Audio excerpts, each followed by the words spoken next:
Hey guys, and welcome back. Today we're going to do this colorful ombre dry brush and nail stamp design.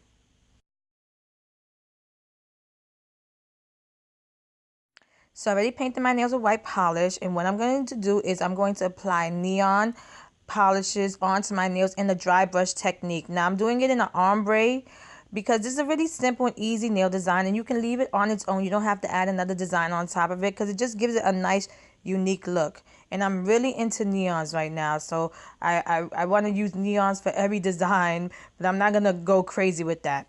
And the reason why I did it on white polish is because I want that color to pop. It just brings out the colors really nicely.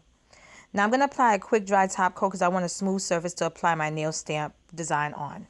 And as you can see, I'm using the Born Pretty L015 nail plate. And I'm going to apply black polish onto this nice, cute little design. I didn't want to do a design that covered most of the dry brush. I wanted you to be able to see the dry brush design behind the stamping design. And once I was done applying the stamp design onto my nails, I removed the liquid latex and I applied a quick dry top coat. I hope I made this video really easy and simple to recreate this design. And here's the finished look. If you like this video, please give it a thumbs up and subscribe to my channel to get updates when I upload new videos. And check out my Instagram at Funwithmynails to see more of my nail art. Thanks so much for watching. See you next time.